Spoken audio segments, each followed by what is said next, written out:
Note कर लिया ये? अदिति हो गया?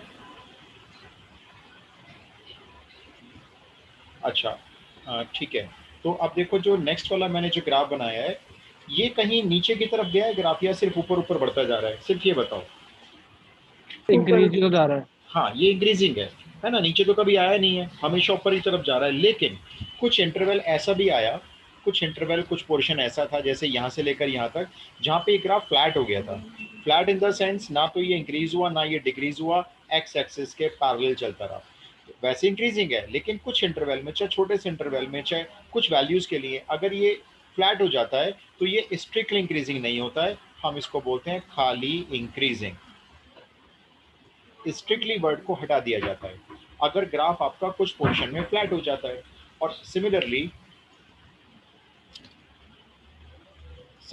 मान लो अब हमारे पास ये एक और ग्राफ है, देखो। और इस बार जो ग्राफ है वो कुछ ऐसे आ रहा है, देखो।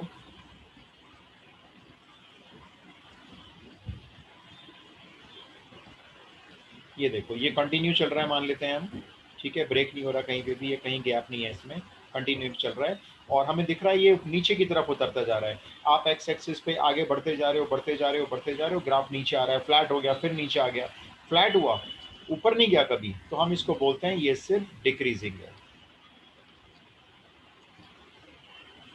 ऑलराइट, तो ये डिक्रीजिंग है और ये स्ट्रिक्टली डिक्रीजिंग है। ऐसी ये वाला जो ग्राफ कभी भी फ्लैट नहीं हुआ, ऊपर ही ऊपर जा रहा है, तो ये स्ट्रिक्टली इंक्रीजिंग है। और इसी तरह से ये स्ट्रिक्टली इंक्रीजिंग नहीं है, सिर्फ इंक्रीजिंग है। जैसे अगर आप ईयर वाइज किसी भी ह्यूमन बींग की एज का ग्राफ बनाते हो, तो उसकी एज धीरे धीरे कम होती चली जाती है। नंबर वाइज तो बढ़ रही है ना, नंबर वाइज तो बढ़ रही है, लेकिन उसका जो लाइफ स्पैन है वो धीरे धीरे क्या होता जा रहा है, कम होता जा रहा है। तो किसी भी पर्सन की अगर हम लाइफ का ग्राफ बनाते हैं तो वो हर हालत में कैसा है, स्ट्रिक्टली डिक्रीजिंग होता है, फ्लैट भी नहीं हो सकता। ऐसा नहीं हो यस सकता सर। कि भाई 5 साल के लिए मेरी हाइट ना बढ़ी ना कम हुई, सॉरी, जो एज थी मेरी, ये पॉसिबल ही नहीं होता, है ना? अब जरा ये देखो ग्राफ, फिफ्थ वाला देखो, ऐसे ही रफली ड्रॉ करते जाना, पेन से ड्रॉ करते जाना। अब चलो आप बताना ये कैसा है नेचर में। ये यहाँ से उठता है, इंक्रीजिंग होता है, इंक्रीजिंग होता है, रुक जाता है, टर्न करता है, नीचे आ जाता है। बताओ कैसा होना चाहिए, इस ग्राफ का नाम बताओ। Increasing from this to this and decreasing नहीं, फ्रॉम कंप्लीट बताओ, यहाँ से यहाँ तक इसका एक नाम दो। This to sir this into, parabolic. Parabola. नहीं वो तो आप इसकी शेप बता रहे हो, शेप नहीं, मुझे इंक्रीजिंग डिक्रीजिंग में कुछ बताओ। इंक्रीजिंग है, डिक्रीजिंग है, क्या है, क्या बोले? Increasing. First increasing. First increasing and decreasing. Yes, इसका नाम है neither strictly increasing nor strictly decreasing. Strictly increasing क्यों नहीं कह सकते? क्योंकि भी कुछ पोर्शन तक तो इंक्रीज हुआ था, उसके बाद डिक्रीज हुआ। स्ट्रिक्टली डिक्रीजिंग क्यों नहीं कह सकते? क्योंकि भी डिक्रीज हुआ है तो इंक्रीज भी तो हुआ है। हाँ, लेकिन जैसे इसका टॉप मोस्ट पॉइंट है, जैसे ये टॉप मोस्ट पॉइंट है, ये वाला मैं इसको कलर करता हूँ, ये वाला जो टॉप मोस्ट पॉइंट है, अगर हम टॉप मोस्ट पॉइंट से लेफ्ट हैंड साइड तक पूछे, यहाँ क्यू पॉइंट से शुरू हुआ था ग्राफ, तो क्यू और पी के बीच में कैसा है ग्राफ? सिर्फ क्यू और पी के बीच में स्ट्रिक्टली इंक्रीजिंग। स्ट्रिक्टली इंक्रीजिंग है, और ऐसी पी और आर पॉइंट के बीच में स्ट्रिक्टली डिक्रीजिंग है। लेकिन अगर हम पूछेंगे क्यू से लेकर आर पॉइंट के बीच में एक नेचर बताओ, तो भाई एक नेचर तो हमारी यही है कि neither strictly increasing nor strictly decreasing. ठीक है, तो ये तो मैंने आपको सारे ग्राफ्स के कुछ कुछ नेचर बताई है। आपको जो भी नोट करना है फटाफट से नोट कर लो, ये मालूम होना चाहिए आपको एक्चुअल में। अभी जो मैं करवाऊंगा उसमें कहीं डेरिवेटिव यूज नहीं होगा, अभी जो मैं बताऊंगा फिलहाल।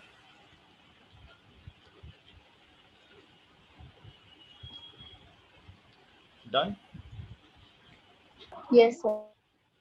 अच्छा,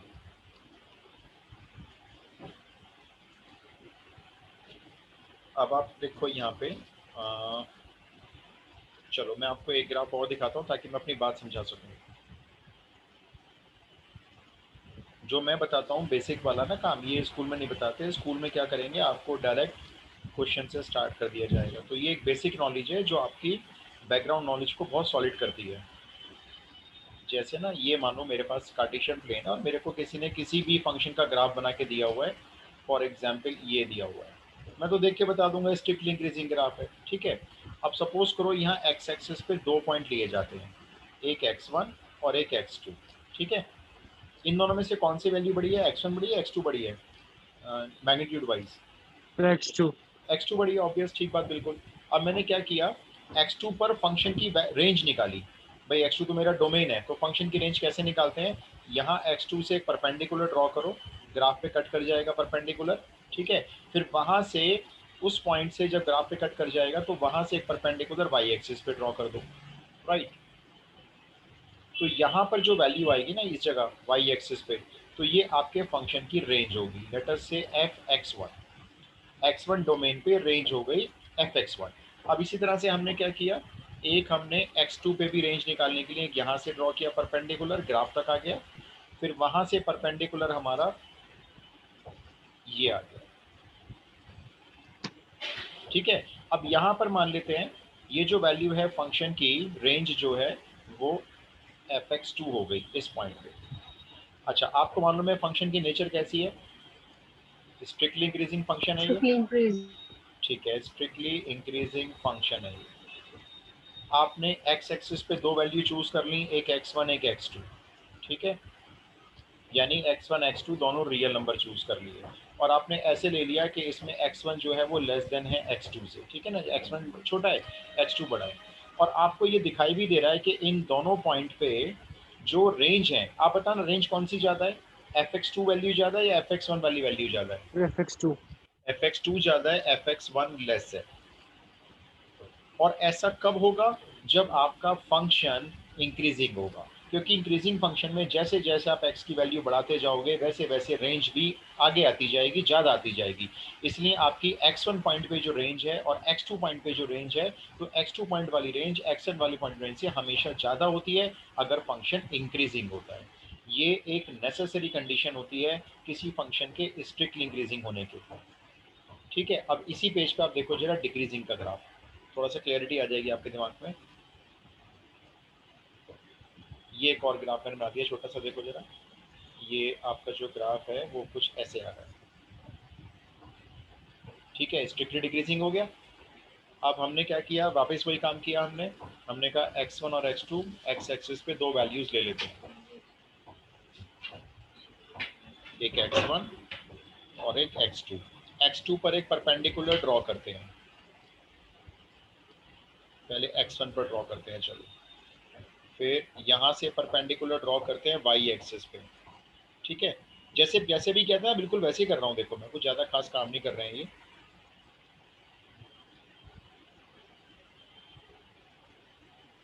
ये परपेंडिकुलर आ गया y एक्सिस पे, यानी fx1 की वैल्यू हो गई। अब ऐसी एक परपेंडिकुलर जरा आप मेरे को x2 पे ड्रॉ कर लो, ये मैंने यहाँ ड्रॉ कर लिया, और फिर यहाँ से y एक्सिस पे रेंज देख लो इसकी कितनी आ रही है, ये वाला पॉइंट, ये वाला, ये fx2 हो गया। अच्छा, अब बताओ आप स्ट्रिक्टली डिक्रीजिंग फंक्शन के लिए क्या कंडीशन ऑब्टेन हो रही है? अच्छा ये बताओ x1 x2 में कौन बड़ा है, पहले तो ये बताओ। x2 x2, x1 छोटा है x2 बड़ा है। अब आप मेरे को दोनों की रेंज में कंपेयर करके बताओ कौन सी वैल्यू छोटी है कौन सी बड़ी है?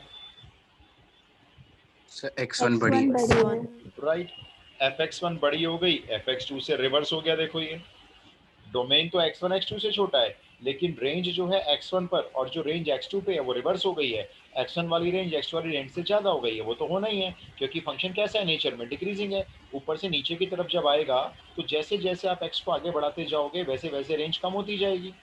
तो ये कंडीशन हमारी बनती है स्ट्रिक्टली डिक्रीजिंग फंक्शन के लिए, और ये कंडीशन बनती है स्ट्रिक्टली इंक्रीजिंग फंक्शन के लिए, ठीक है। आप ये कंडीशन फटाफट से नोट करो।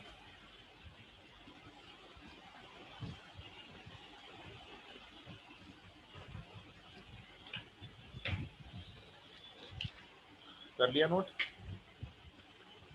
yes चलो, अब देखो इस कंडीशन को कैसे यूज करेंगे। सबने कर लिया, मैं टर्न कर लूं पेज? Yes sir. ठीक है। अब आप देखो कुछ क्वेश्चन एनसीईआरटी में भी इसके गिवन है। आपको अब बिना किसी डेरिवेटिव के, कोई डेरिवेटिव का यूज तो किया नहीं मैंने अभी तक, कहीं कुछ बताया नहीं आपको, बिना किसी डेरिवेटिव के इनको इंक्रीजिंग डिक्रीजिंग चेक करना है, ठीक है। अच्छा, अब मैं आपको फंक्शन दे रहा हूँ f x is equals to a x plus b, where a is positive quantity greater than 0, b का मेरे को पता नहीं है, ठीक है, और एक्स बिलोंग करता है किसी भी रियल नंबर को। अब हमें बिना ग्राफ के ये पता लगाना है, जब इसका ग्राफ ड्रॉ करेंगे तो नीचे से ऊपर की तरफ जाएगा या ऊपर से नीचे की तरफ आएगा। इन सिंपल वर्ड्स, इंक्रीजिंग होगा या डिक्रीजिंग होगा भाई। अब देखो कैसे यूज करेंगे हम क्या करेंगे, अपने ग्राफ पेपर पे एक्स एक्सिस पे दो वैल्यू एज्यूम करेंगे, एक x1 एक x2, एक्स एक्सिस पे यानी रियल नंबर्स। हम ये एज्यूम करेंगे कि इसमें जो x1 वैल्यू है वो x2 से बड़ी है। आप x2 को भी x1 से बड़ा ले सकते हो, मर्जी है वो तो आपकी। अब आप क्या करोगे, इस x1 डोमेन को यहाँ पुट करके रेंज निकालोगे। या चलो आप बताओ, अगर मैं दोनों साइड a मल्टीप्लाई कर दूं, दोनों साइड, तो अब कौन बड़ा होगा, ax1 बड़ा होगा या ax2 बड़ा होगा? AX1 क्यों? x1 कंफर्म ax1 बड़ा होगा a मल्टीप्लाई करने के बाद? Yes sir. yes sir क्योंकि ये पॉजिटिव है। यस, क्योंकि ये पॉजिटिव है। अगर ये मान लो 5 है सपोज करो और ये 3 है और दोनों तरफ हम 2 मल्टीप्लाई कर दें तो भी ये 5 बड़ा तो रहेगा 3 से, है ना। तो अगर आपने a दोनों तरफ मल्टीप्लाई किया तो कोई फर्क नहीं पड़ता, ये अभी भी बड़ा रहेगा। अच्छा ये बताओ, अगर मैं दोनों तरफ b ऐड कर दूं तो इधर भी b ऐड कर दें, उधर भी b ऐड कर दें, अब कौन बड़ा हो गया? सर LHS वाला ही बड़ा रहेगा। LHS वाली बड़ा रहेगा, क्योंकि आप जो क्वांटिटी ऐड करोगे वो सेम क्वांटिटी होगी, तो अभी भी ये बड़ा रहेगा। इसका मतलब क्या हो गया, x1 पॉइंट पे जो रेंज है वो x2 पॉइंट की रेंज से क्या आ रही है, ज़्यादा आ रही है ना। आप x1 को x2 से बड़ा मान रहे हो, सोचो ये आपका x एक्सिस पे x1 है और ये x2 है, सॉरी ये x2 है और ये x1 है, x1 x2 से बड़ा है। इस पर जो फंक्शन की रेंज है यहाँ तक ज़्यादा ऊपर जा रही होगी, इसकी कम होगी, x2 की कम होगी। तो आप अंदाज़ा लगा सकते हो जो ग्राफ जा रहा होगा वो इस तरह से जा रहा होगा, x1 x2 से बड़ा है और फंक्शन x1 पे रेंज भी x2 से बड़ी होगी। इसका मतलब ये जो फंक्शन है ये स्ट्रिक्टली इंक्रीजिंग फंक्शन है। आती बात सही में ये वाली?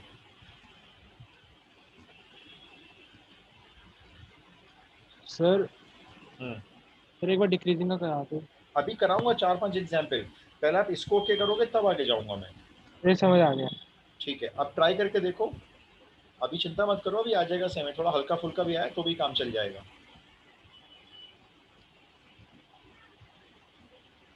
इस बार मैं आपको दे रहा हूँ फंक्शन, एक बार ट्राई करके देखो, चेक कर पाओगे इसको। -2x + 13 है और यहाँ x कोई भी रियल नंबर है, आपको बताना है स्ट्रिक्टली इंक्रीजिंग है या स्ट्रिक्टली डिक्रीजिंग है, क्वेश्चन मार्क। x कोई भी रियल नंबर हो सकता है।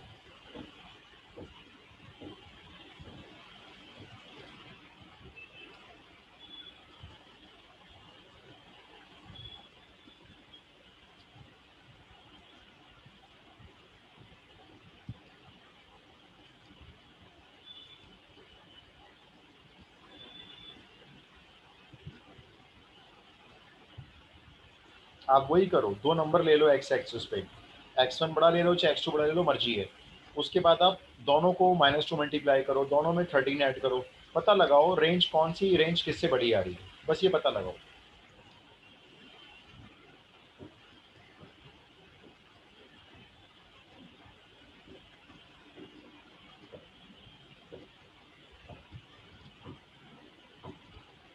डिक्रीजिंग है। स्ट्रिक्टली डिक्रीजिंग yes sir फर्क होता है। देखो, आप डिक्रीजिंग बोलोगे और स्ट्रिक्टली डिक्रीजिंग बोलोगे, दोनों में जमीन आसमान का फर्क है। बाकी लोग बताओ भाई, ज़्यादा बड़ा है ही नहीं ये तो। अच्छा चलो मैं फिर समझाता हूँ, देखो आपने क्या करना है, आपने भाई रियल नंबर बोल दिए उसने सारे, आप उन रियल नंबर्स में से दो नंबर चूज कर लेते हो, ठीक है। आप यहाँ लिखोगे लेट सॉल्यूशन में, भाई हम दो नंबर ले रहे हैं x1 x2 on x axis assume कर रहे हैं, यानी कि रियल नंबर ले रहे हैं, इसका मतलब ये होता है। और हम ये एज्यूम कर रहे हैं कि x1 जो है वो x2 से बड़ा होगा, दो नंबर डिफरेंट है और मान लिया x1 x2 से बड़ा होगा। अब आपको यहाँ दिख रहा है कि x को मल्टीप्लाई -2 से करना है, तो आपने दोनों साइड -2 से मल्टीप्लाई कर दिया। सिर्फ ये सोचा करो मल्टीप्लाई करने के बाद ये ग्रेटर देन का साइन ग्रेटर देन ही रहेगा या लेस देन हो जाएगा, सोच के लेस बता। देन हो जाएगा। यस, लेस देन हो जाएगा। इसके पीछे कोई रॉकेट साइंस नहीं है, देखो बहुत सिंपल सी बात है, अगर हमारा 7 5 से बड़ा है, मान लो ये 7 है और ये 5 है, तो 7 5 से बड़ा लिया हमने। हमने क्या किया, इसको -2 मल्टीप्लाई कर दिया, तो ये -14 हो गया और ये -10 हो गया। अब खुद ही देखो, दो नेगेटिव क्वांटिटी हैं, ये माइनस में है, ये भी माइनस में है, लेकिन ये 14 है, ये 10 है, तो ऑब्वियस सी बात है -10 -14 से बड़ा होता है ना। तो आपने तुरंत क्या किया, इनइक्वालिटी का साइन चेंज कर दिया। ये तो आपको देखना है कि साइन चेंज करना ही नहीं करना। उसके बाद आपने क्या किया, जो लेस देन हो गया उसमें भी 13 ऐड कर दिया और इसमें भी 13 ऐड कर दिया। अभी बताओ कौन बड़ा रहेगा, ये बड़ा रहेगा या फिर से चेंज हो जाएगा? इसमें ऐड करके देख लो 13 13 दोनों साइड, एक -1 बन जाएगा और एक 3 बन जाएगा। अभी देखो कौन बड़ा है, -1 या 3? तो सेम 3। साइन रहेगा। यानी कि सेम रहेगा, तो यही बड़ा रहेगा। इसका मतलब क्या हो गया, ये जो fx1 यानी जो रेंज आ रही है x1 पे, वो लेस देन आ रही है x2 की रेंज से। लेकिन आपने शुरू में मान लिया था कि डोमेन बड़ा है x1 x2 से। अब आप अंदाजा लगाओ, x1 x एक्सिस पे आगे की तरफ है, x2 x एक्सिस पे पीछे की तरफ है, ओरिजिन की तरफ है, और x1 पे जो वैल्यू आ रही है वो कम आ रही है, x2 पे हाइट ज़्यादा आ रही है। सोचो, ये x2 वाली हाइट ज़्यादा है, x1 वाली हाइट कम है। मैं फिगर नहीं बनाऊंगा, आप इमेजिन करो। जबकि x1 x2 से आगे निकला हुआ है, तो इसका मतलब क्या है, ग्राफ नीचे की तरफ आ रहा होगा, तभी ऐसा पॉसिबल है। तो therefore Yes, sir. Function is strictly decreasing.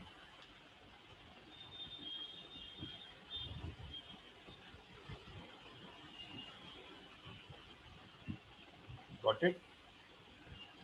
Yes sir. Yes. Sir चलो ट्राई कर लो एक और।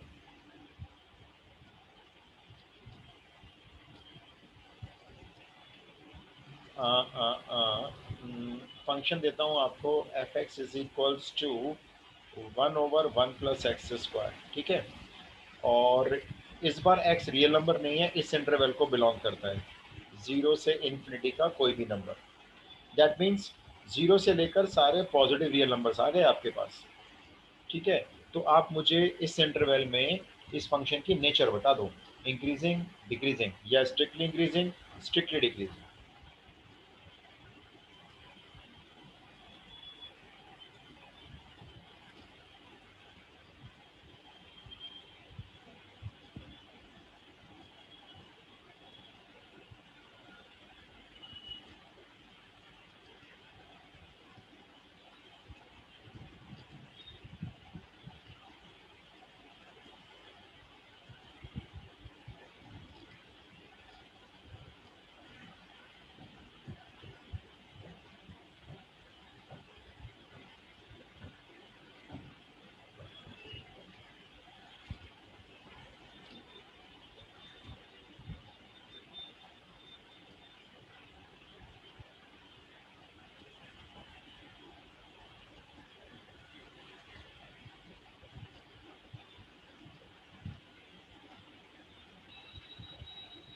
भैया हो जाएगा आज की डेट में?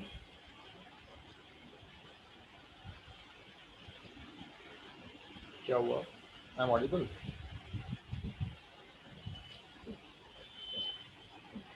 Sir decreasing, strictly decreasing. Safety decrease.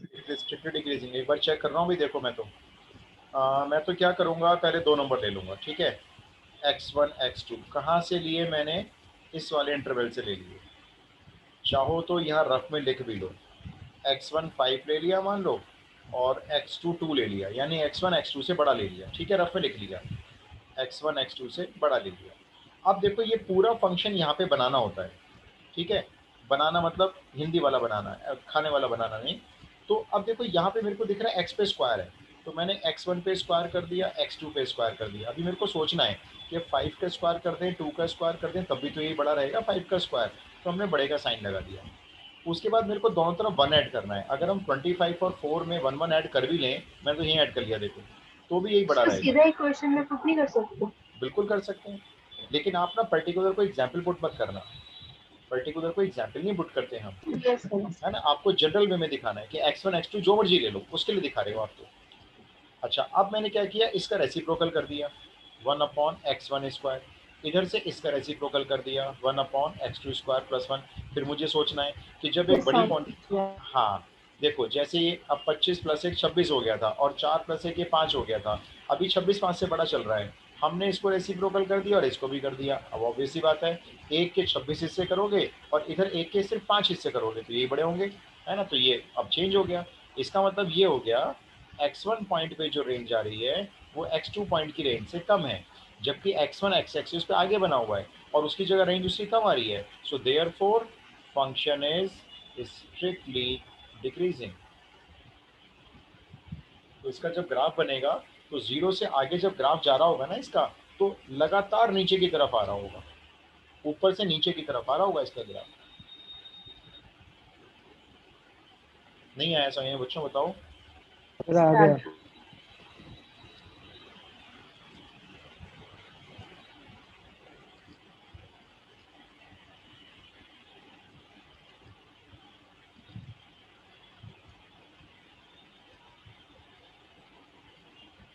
Check करके बताओ।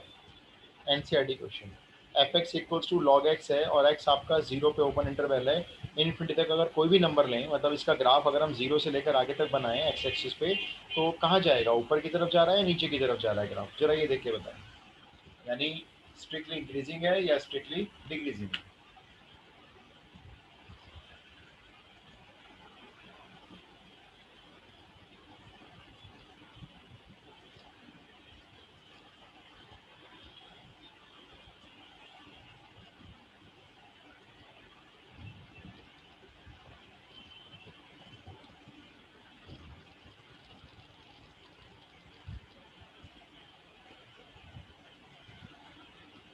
हाँ जी, डन।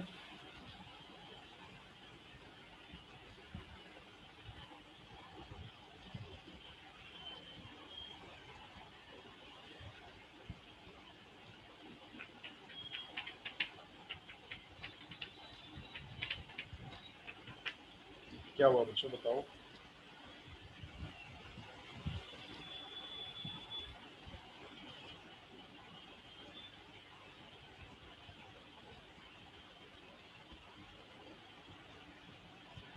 Strictly increase है। हाँ बस मुझे तो स्ट्रिक्टली ये, इंक्रीजिंग। अच्छा, मतलब मेरे को तो ये पूछना था, अगर x1 को x2 से बड़ी वैल्यू एज्यूम कर लें तो log x1 की वैल्यू log x2 की वैल्यू से बड़ी होगी या छोटी हो जाएगी? बड़ी होगी। इससे बड़ी हो बड़ी जाएगी, रहेगी, बड़ी रहेगी, राइट। बस, तो ये आपका fx1 हो रहा है और इधर ये ग्रेटर देन आ गया है fx2 से। तो अगर x1 x2 से बड़ा लेते हैं और उसी की रेंज अगर बड़ी आती है x2 की रेंज से, तो हम कह सकते हैं फंक्शन इज स्ट्रिक्टली इंक्रीज। अच्छा चलो एक चीज़ और समझो, आज तो मेरे को बड़ी नींद आ रही है पढ़ाते पढ़ाते आपको।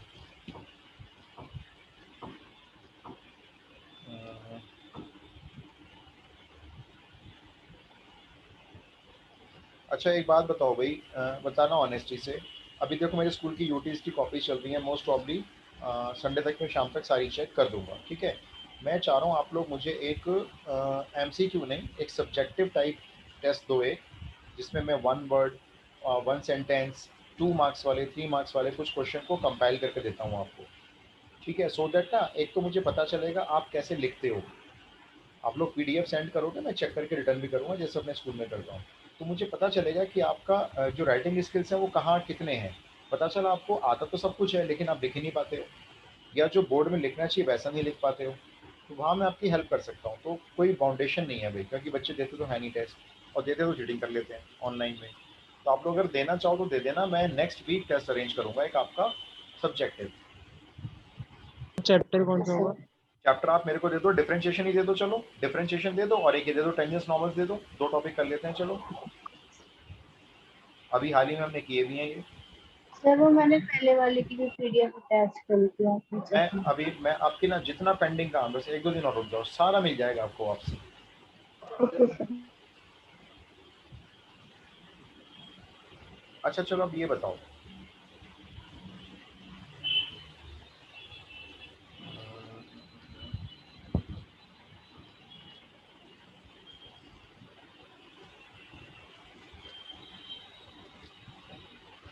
कैसे ग्राफ है? Sir increasing. Increasing. Strictly increasing है या खाली इंक्रीजिंग है? इंक्रीजिंग। यस, सॉरी स्ट्रिक्टली नहीं है भाई, खाली इंक्रीजिंग है, क्योंकि आपको दिख रहा है कुछ इंटरवल ऐसा था जहाँ पे आपका ग्राफ एक्स एक्सिस के पैरेलल यानी फ्लैट हो गया था। राइट, बड़ा काम आएगा कॉमर्स वालों को, तो ये वाला टॉपिक बहुत ही काम आता है। शेयर मार्केट, स्टॉक मार्केट में ना सब ग्राफ्स एनालाइज करते हैं वो सारी चीज़ें, क्योंकि वो थ्योरी पढ़ने बैठेंगे हर कंपनी की तो बहुत टाइम लगता है। वो सारी कंपनी के ग्राफ खोल देते हैं एक स्क्रीन के ऊपर और पता लगाते हैं मार्केट स्ट्रेटेजी उनकी। तो देखो ये मुझे पता चल रहा है कि इस इंटरवल में, यहाँ से यहाँ तक के इंटरवल में ये फ्लैट रहा है, ना इंक्रीज हुआ ना डिक्रीज हुआ। अगर हम यहाँ पे एक वैल्यू x1 ले लें और यहाँ पे एक वैल्यू x2 ले लें, ये सब ले रहे हैं आप लोग है ना, और फिर यहाँ पे दो लाइन परपेंडिकुलर भी ड्रॉ कर दें। चलो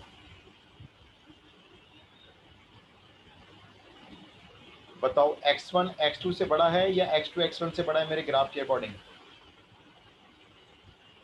x2 बड़ा है। x1 से बड़ा है। x2 x1 से बड़ा है। fx2 पे मतलब fx2 जो रेंज होगी और fx1 जो रेंज होगी, इसमें कौन सी Equal. बड़ी होगी? यस, ये Equal. इक्वल होंगे, बिल्कुल ठीक। और अगर मैं एक पॉइंट इधर ले लूँ x3, थोड़ा सा और आगे, ठीक है, फिर यहाँ पे भी एक परपेंडिकुलर ड्रॉ कर दें मान लो, ठीक है, ये परपेंडिकुलर ड्रॉ हो गया। अब आप मेरे को चलो x2 और x3 में बताओ कौन बड़ा है? x2 और x3 में 3 ऑब्वियस x3 बड़ा है ना, तो x3 बड़ा है x2 से। अब बताओ x3 पर रेंज जो होगी fx3 जिसको बोलेंगे, और x2 पे जो रेंज होगी fx2, उसमें कौन सी रेंज बड़ी होगी? fx3 हाँ, fx3 देखो ऊंचाई ले लेगी थोड़ी सी, यहाँ पर आएगी fx3, इस जगह पे होगा fx3, और fx2 से नीचे रह जाएगा, ये रहा fx2, है ना। तो अब आप समझ गए कि यहाँ पे सेम ग्राफ है, सेम ग्राफ है। अगर हम x2 को x1 से बड़ा ले रहे हैं तो रेंज आपस में इक्वल भी हो सकती है, और अगर हम एक और पॉइंट ले लें x3 x2 से तो उसमें रेंज ज़्यादा भी हो सकती है। तो ये कंडीशन होती है इंक्रीजिंग फंक्शन की। क्या कंडीशन होती है? अगर आप x1 को x2 से बड़ा लेते हो, ठीक है, दो डोमेन लेते हो, दोनों एक छोटा एक बड़ा लेते हो, और आपका जो fx1 है और fx2 है, इसको कंपेयर करने पर क्या हो रहा है, या तो ग्रेटर देन आ रहा है और या फिर इक्वल टू भी आ रहा है। इक्वल टू का साइन आ गया, देखो अब, तो दैट मीन्स आपका फंक्शन इंक्रीजिंग होता है, स्ट्रिक्टली इंक्रीजिंग नहीं होता। अगर वो इक्वल टू आ रहा है। हाँ, क्योंकि देखो ना, x1 x2 के अगर इक्वल हो जाएगा तो आप बोलोगे जी ये तो फ्लैट हो गया। और अगर आप x2 को थोड़ा सा बाहर लेते हो, मैंने x3 ले लिया बाहर, इस तरह मैंने जब x3 लिया तो वहाँ पे मैंने चेक किया x2 x3 में, अब x3 ज़्यादा हो गया, x2 कम हो गया। तो यहाँ पे इसका मतलब ग्राफ ने डेफिनेटली हाइट पकड़ी होगी थोड़ी सी, तभी वो x3 पर ज़्यादा वैल्यू दे रहा है x2 से। तो आप समझ गए कि फंक्शन इंक्रीजिंग भी है और फ्लैट भी है। और अगर इंक्रीजिंग और फ्लैट दोनों हैं तो आप उसको स्ट्रिक्टली नहीं बोलते हो, आप उसको बोलोगे खाली फंक्शन इंक्रीजिंग है, जब fx1 fx2 से बड़ा भी होगा और इक्वल भी होगा। और अगर इक्वल नहीं है, सिर्फ और सिर्फ बड़ा है मान लो, तो इसका मतलब फंक्शन आपका स्ट्रिक्टली इंक्रीजिंग है।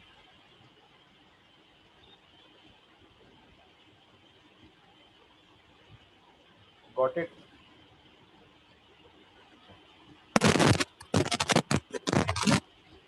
Yes sir.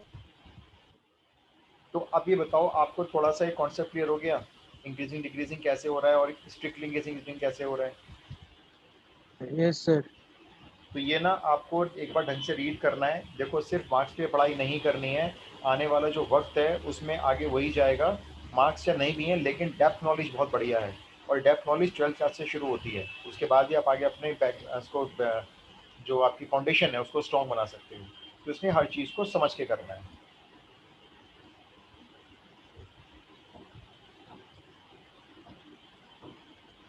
ठीक है, चलो फिर और नहीं करते आज। फिर मैं आपको आज रात नहीं तो कल सुबह तक असाइनमेंट डाल दूंगा, ग्रुप में मैसेज भी डाल दूंगा। टेंजेंस नॉर्मल्स का कंप्लीट असाइनमेंट, एमसीक्यू वगैरह, true false, fill in the blank सब दे दूंगा मैं आपको। लास्ट क्लास की रिकॉर्डिंग भेज मैं देना। आज सारी रिकॉर्डिंग दे दूंगा, अगर रात तक वेट कर लोगे। थोड़ा सा स्कूल का काम बाकी है वो करके ना, अब रात को सारी दे दूंगा रिकॉर्डिंग। Alright, yes. चलिए जी, मिलते हैं फिर थैंक यू आपको। सर। ओके जी, गुड डे, जय थैंक यू हिंद। सर, जय हिंद। जय हिंद, जय हिंद सबको, जय हिंद, जय हिंद। जय हिंद।